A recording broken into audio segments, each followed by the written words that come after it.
Jadi kalau kita tidak mulai menanamnya di hari ini, sampai kapan?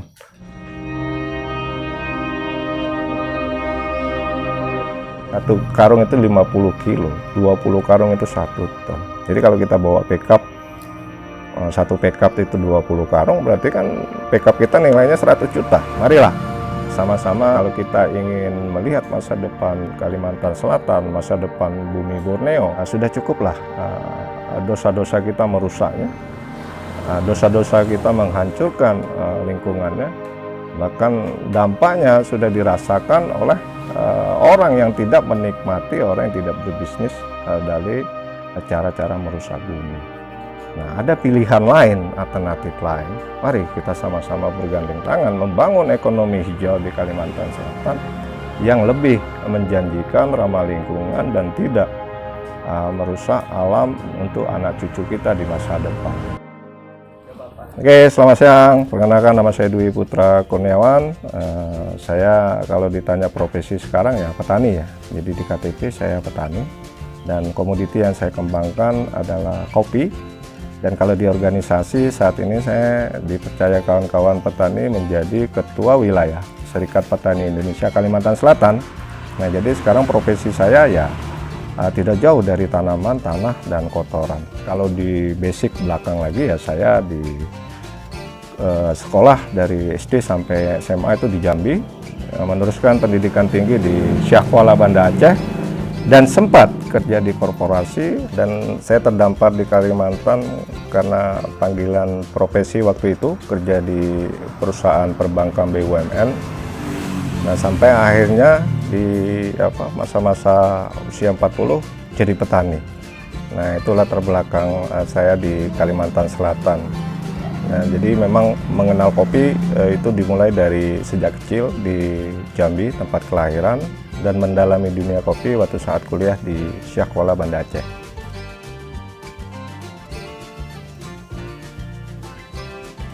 Jadi kopi memang awalnya saya tiba di Kalimantan tidak tahu di Kalimantan Selatan itu ada tanaman kopi.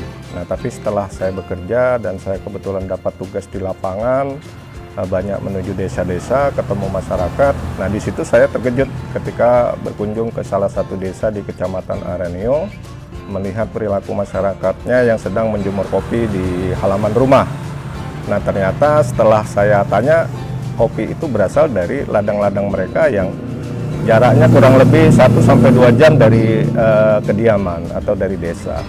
Nah, ini menjadi menarik bagi saya karena melihat kehidupan petani kopi di Aceh yang begitu sejahtera, akhirnya mendorong saya untuk mencoba kopi dikembangkan di Kalimantan Selatan bersama masyarakat di desa-desa di Kecamatan Arenio waktu itu ya. Jadi mulai mencoba menanam, sudah itu mengajak mereka proses pasca panen, sampai di usia ketiga tanaman yang saya kembangkan itu menghasilkan uang yang saya anggap cukup untuk menghidupi diri sendiri dan keluarga. Ya saya milih enak jadi petani gitu. Dan kopi menjadi pilihan untuk dikembangkan. Kalau kita melihat perjalanan di Kalimantan Selatan selama saya tugas di Bank BUMN, itu ya tambang, jadi industri-industri ekstraktif seperti batu bara maupun perkebunan sawit. Nah, itu menjadi salah satu andalan di Kalimantan Selatan ya. Nah, sementara kalau kami memandang bahwa dua industri ekstraktif tadi itu pertama tidak mensejahterakan masyarakat secara berkeadilan. Kalaupun dia mampu menciptakan kesejahteraan, itu biasanya hanya kepada satu dua orang individu, tidak merata. Nah, itu yang pertama. Yang kedua, dari sisi lingkungan. Nah, usaha ekstraktif seperti batu bara dan sawit itu sendiri cenderung daya rusaknya terhadap lingkungan sangat tinggi. Nah, sehingga orang yang tidak berkecimpung pun di dunia industri ekstraktif, nah itu menjadi korban dengan adanya pertumbuhan industri ekstraktif yang dikerjakan secara masif. Nah, makanya kita memilih kopi ini sebagai salah satu alternatif. Nah, kami menawarkan alternatif bahwa ini loh, sebenarnya Kalimantan Selatan itu bisa membangun ekonominya, membangun ekonomi kerakyatannya, dan membangun desa-desa terluarnya itu dengan tanaman komoditas yang punya nilai ekonomi tinggi.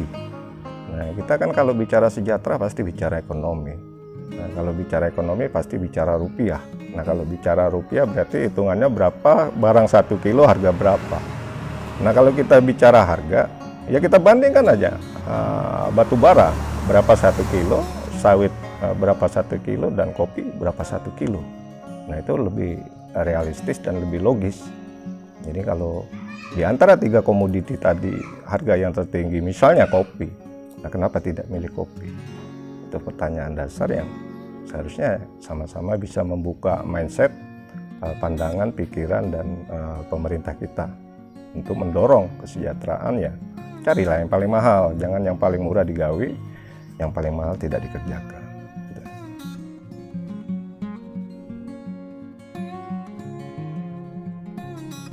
Kalimantan ya, betul, Kalimantan Selatan. Nah, ini termasuk provinsi ya ketika saya datang memiliki keunikan landscape ya, landscape atau daratan yang sangat unik.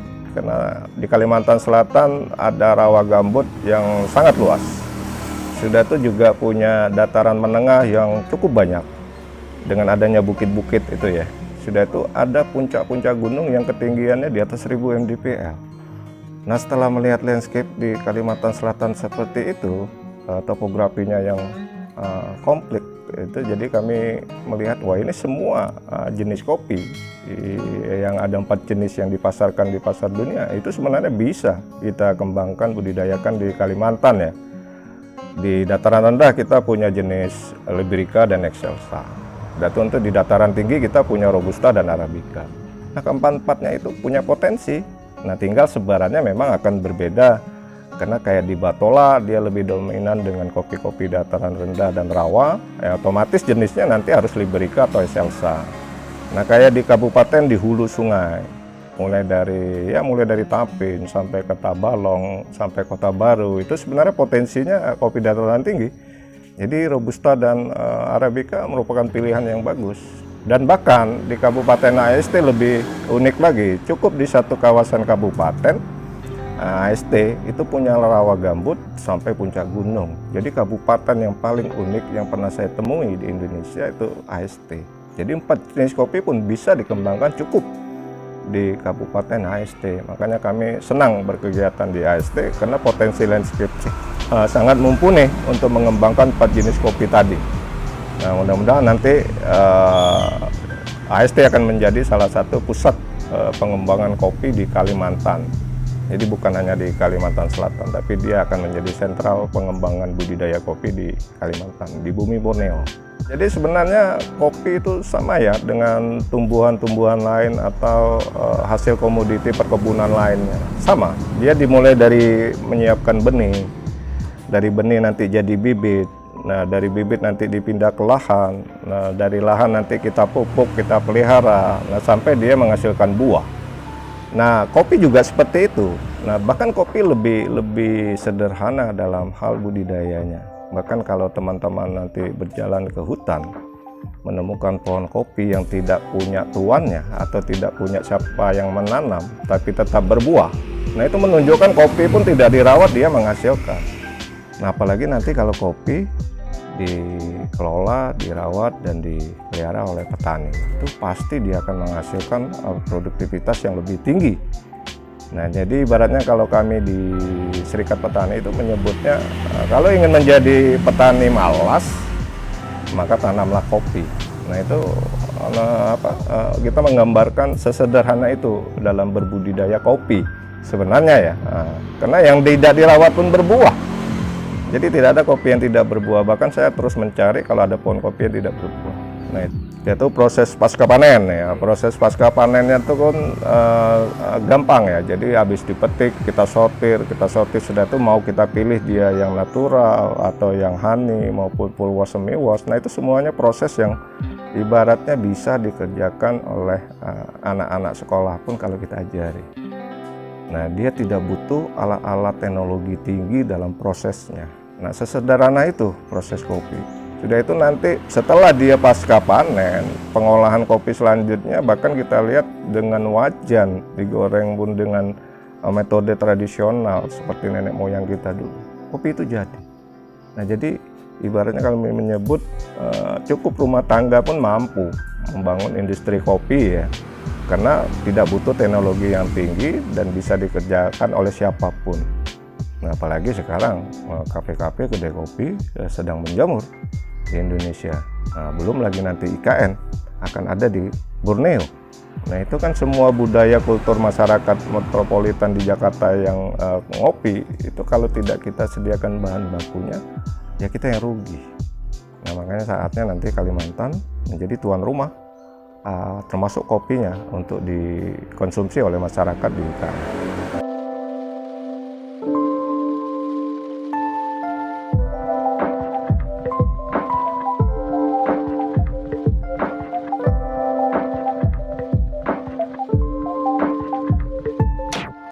Kalau bicara kendala nih, kayaknya kita harus balik ke belakang jauh ya.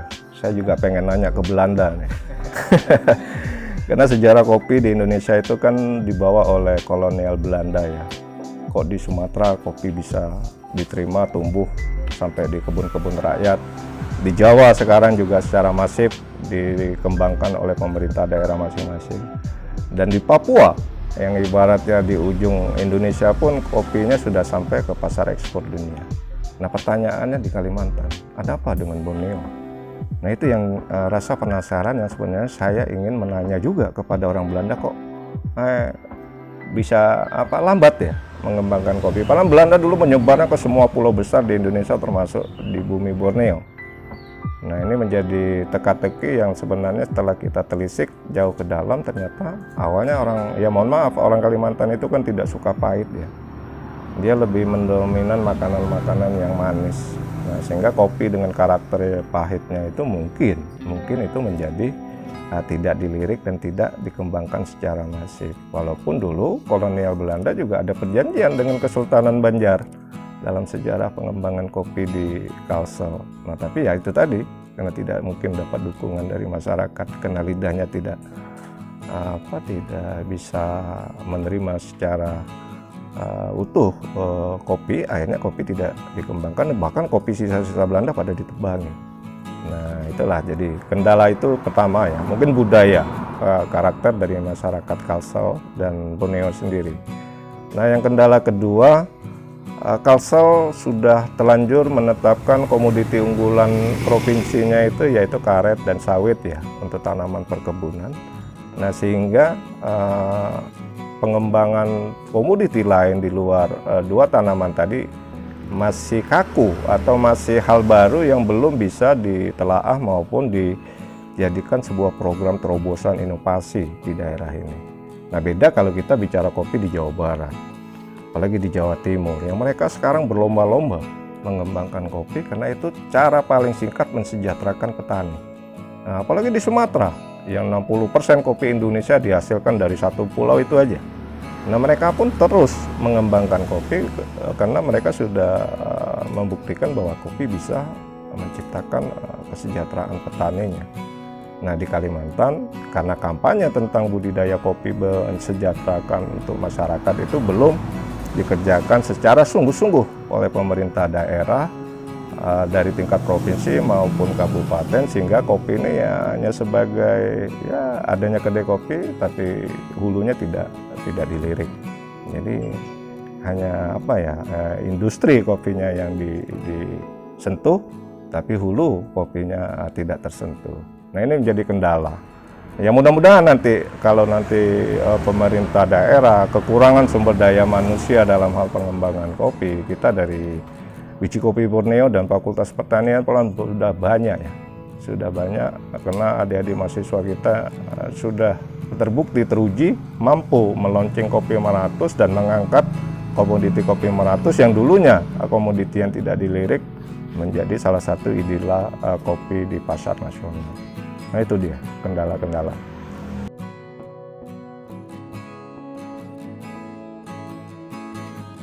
Ini di biji kopi memang lebih banyak membangun link-link pasar di luar ya. Jadi memang salah satu kelemahan kita tidak melirik pasar lokal, tapi kita duluan startnya malah mengenalkan kopi Kalimantan keluar.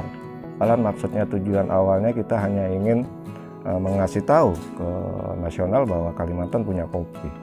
Nah, sampai di pasar internasional, sampel-sampel kopi yang pernah kita kirim rata-rata direspon positif oleh calon-calon buyer kopi di luar negeri, sehingga datanglah permintaan kopi tersebut baik di pasar nasional maupun pasar internasional yang jumlahnya sangat besar, yang ibaratnya kami tidak mampu untuk memenuhi permintaan tersebut.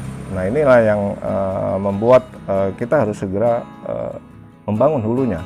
Seandainya kopi ini perbanyaknya cukup dengan mesin fotokopi, pasti kami pilih di fotokopi aja kan, cepat dia. Nah, tapi kita harus menanam, menunggu waktu 3 tahun baru bisa menghasilkan. Nah, kalau kami dengan sumber daya yang terbatas, otomatis bisa tapi lambat. Nah, beda kalau kita kolaboratif dengan pemerintah daerah, kolaboratif dengan akademisi, fakultas pertanian, dan itu kolaboratif lagi dengan pengusaha-pengusaha. Itu akan menjadi sebuah kombinasi yang membuat pengembangan kopi di Kalimantan Selatan akan cepat, dan cita-cita mensejahterakan petani pun akan segera tercapai. Nah, itu harapan kami nanti. Mudah-mudahan teman-teman bisa menjadi bagian yang ikut membantu pengembangan kopi, karena potensinya sangat luar biasa di luar negeri.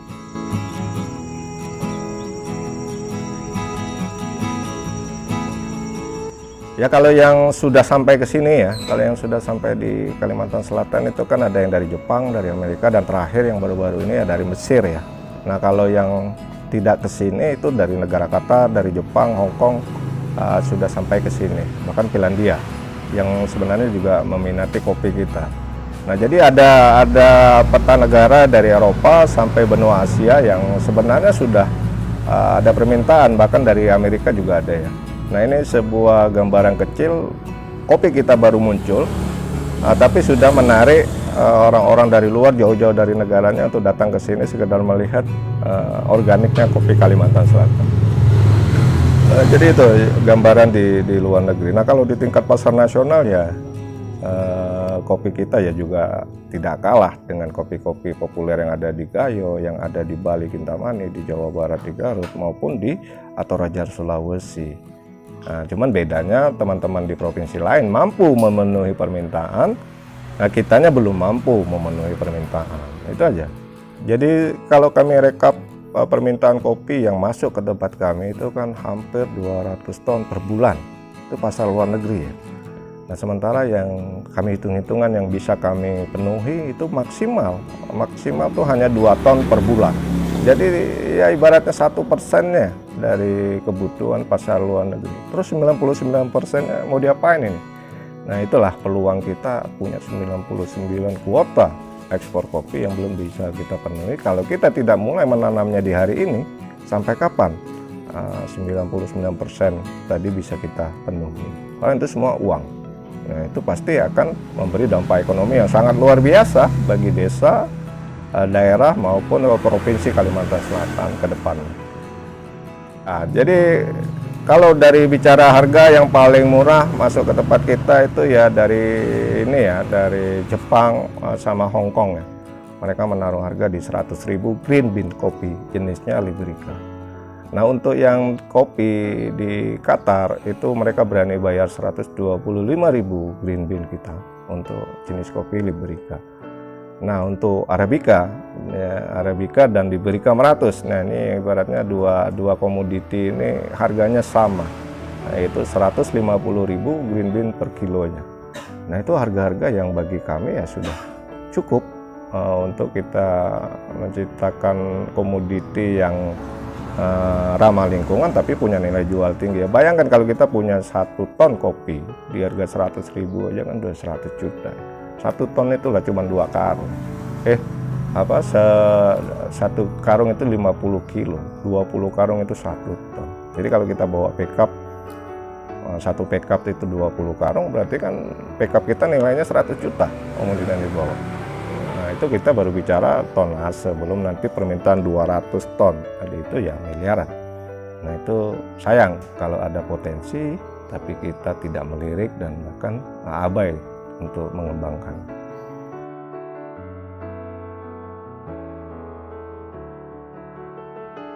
Nah jadi sebenarnya strategi ya, pemasaran. Jadi ini sering kita hadapi di desa.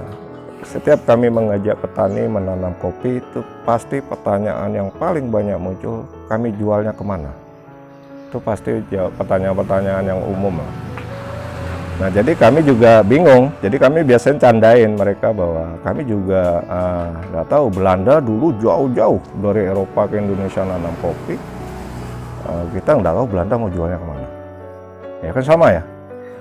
Nah tapi terakhirnya saya ambil contoh, biasanya saya ngambilkan contoh kepada kawan-kawan di desa yang ragu terhadap pasar, saya suruh mereka berjalan dari rumah atau tempat pertemuan tadi, cari warung terdekat.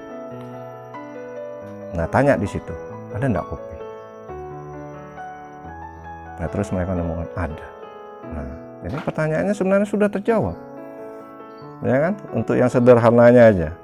Nah, terus ini ya maaf saya sebut komoditi ya, ada petani karet yang sudah nanam karet bertahun-tahun. Saya suruh dia nanya ke warung tadi tempat dia nanya kopi, ada enggak jual karet di situ? Nah, pertanyaannya saya balik lalu ke petani karet tadi. Terus kenapa Bapak dulu nanam karet? Kalau di warung dekat rumah Bapak pun tidak ada orang jual karet. Nah itu jadi sesederhana itu kita ingin membuka mindset dulu ya. Nah baru kalau bicara tentang pasar luar negeri, bicara dengan pasar nasional, itu sebenarnya kan keuletan kita mengenalkan produk ya. Jadi kita punya teman di Jakarta, Bung, saya punya kopi nih dari Kalimantan. Mau nyoba nggak? Nah, awalnya biasa gitu ya. Kita kasih sampel. Nah setelah itu mereka bilang, wah enak ini. Bisa dong saya beli. Nah disitulah semua sama di luar negeri. Cuman bedanya kan bahasa Indonesia tidak berlaku di luar negeri ya. Jadi kita harus menggunakan bahasa internasional ya, biasanya pakai bahasa Inggris. Nah sudah itu memasarkan ke luar negeri itu yang paling gampang adalah dengan email. Dan itulah yang digunakan kawan-kawan petani-petani kopi di Indonesia untuk menemukan buyer-buyernya di luar negeri. Email. Kami punya kopi, ini profilnya, ini foto kebunnya, ini proses pasca panennya, dan kita lampirilah sampel atau scoring kalau dia pernah ikut di scoring. Nah biasanya nanti di awal itu pasti tidak direspon ya.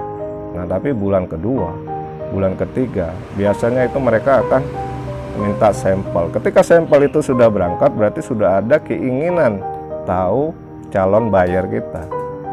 Nah selama ini itu yang kami lakukan, dan selama ini semua sampel yang kita kirim dari Kopi Borneo semuanya dapat respon.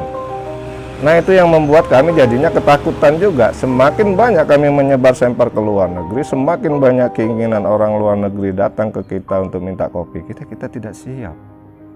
Terus nanti kasihan, kepercayaan orang terhadap kopi Kalimantan akan menurun ketika kita hanya kuat di marketing di luar negerinya.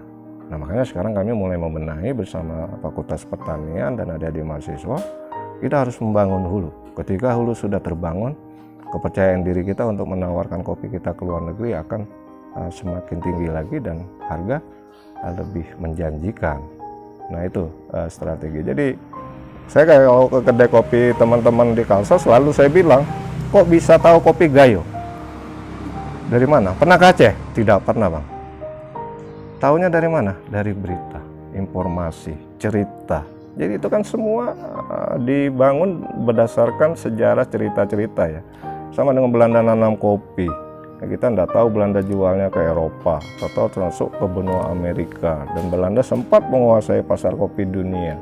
Nah itulah sejarah-sejarah kopi menjadi salah satu komoditi. Bahkan minuman nomor 3 yang paling banyak diminum manusia di bumi, nah itu kopi. Nah lantas kalau kita bertanya prospek potensi, jawaban saya biasanya saya tutup dengan selama masih ada manusia di bumi sebelum hari kiamat, selama itulah pasar kopi masih ada. Nah itu.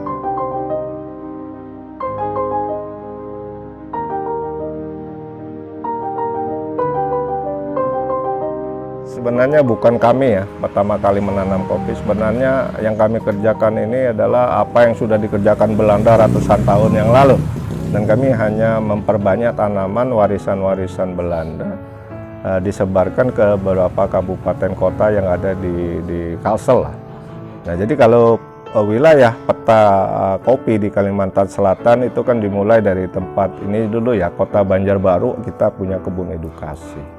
Nanti di Kabupaten Banjar kita punya Pengaron yang sudah sangat terkenal kopinya. Sudah tuh ada Aranio di Kabupaten Banjar. Bahkan ada di Mandiangin yang juga masih di Kabupaten Banjar, dan bahkan sekarang ada di Matraman, Sungai Pinang, dan menyebar hampir di seluruh kecamatan yang ada di Kabupaten Banjar. Nah, sudah itu ada di Tanah Laut yang sempat populer kopi Liberica, Bati-Bati, sampai ke festival kopi di Finlandia. Nah, belum lagi nanti di Tanah Bumbu, Kota Baru, dan bahkan di Tapin sudah ada kopi, di HSS sudah ada kopi, dan di HSD Fenomenal Kopi. Bahkan dari cita rasanya, bayi yang baru lahir kopi Meratus punya nilai jual ekonomi yang bisa melampaui harga-harga kopi Indonesia lainnya. Ini menunjukkan sebenarnya kita tidak kalah dengan provinsi lain dari cita rasa maupun aroma. Karena kopi itu dinilai dari dua itu aja. Jadi kita tidak usah ribet memikirkan kopi itu harus punya ciri khas seragam, harus punya tekstur kopi yang utuh dan besar, karena setiap daerah punya keunikan masing-masing, dan kopi Kalimantan Selatan menjadi pembeda dari kopi daerah lain, dan itu kelebihan dia sebenarnya dibandingkan daerah-daerah kopi yang ada lainnya di Indonesia. Dan kami tetap percaya diri karena kami yang menekuni, dan kami yang mengalami, dan kami yang akan menikmati hasil dari apa yang ada di bumi Kalimantan, terutama kopinya.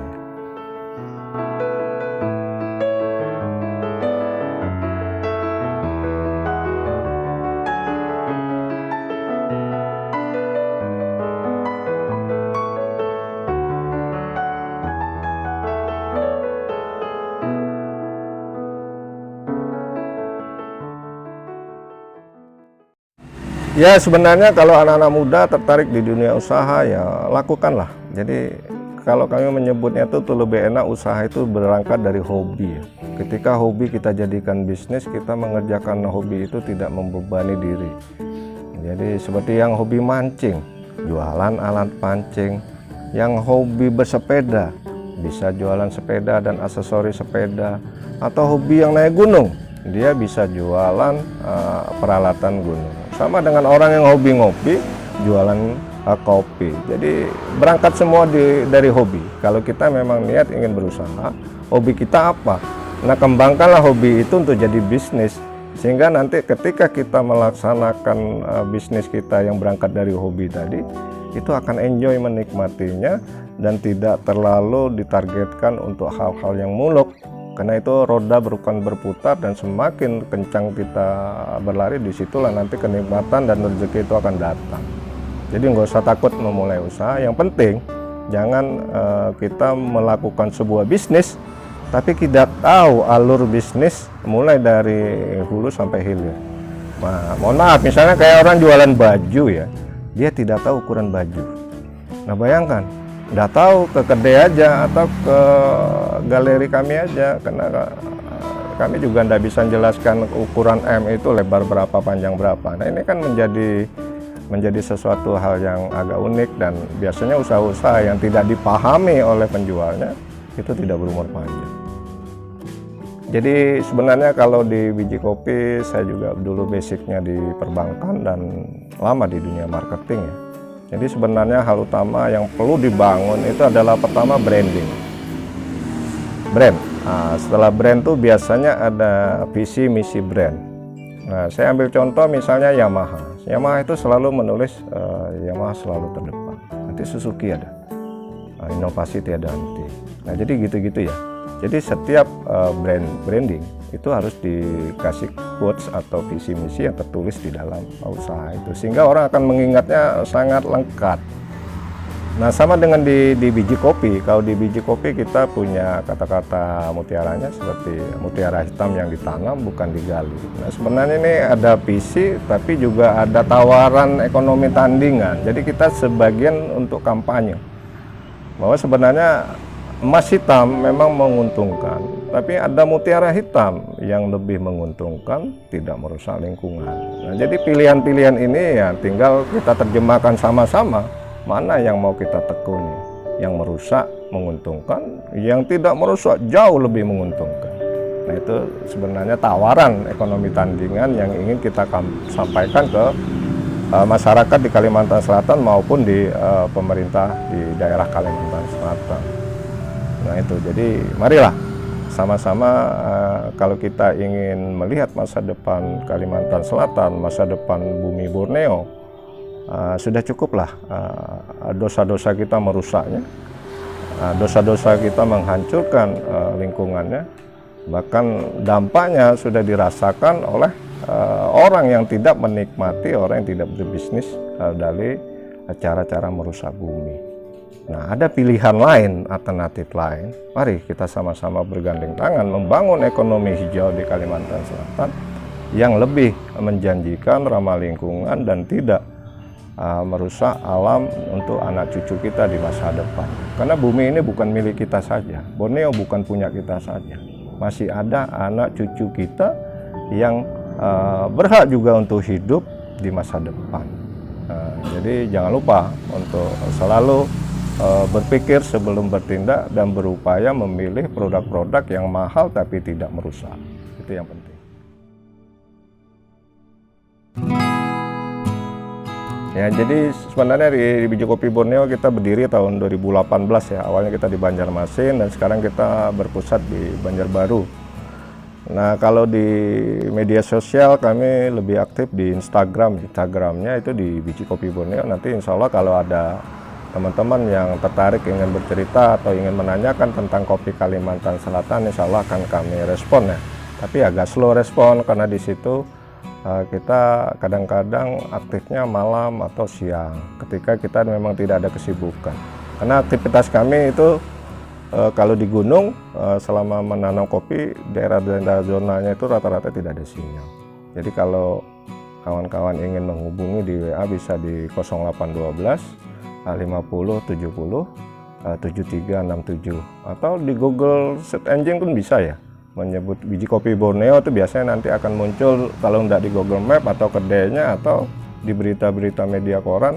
Nah, itu akan muncul nama kita dan kontak kita di dalam.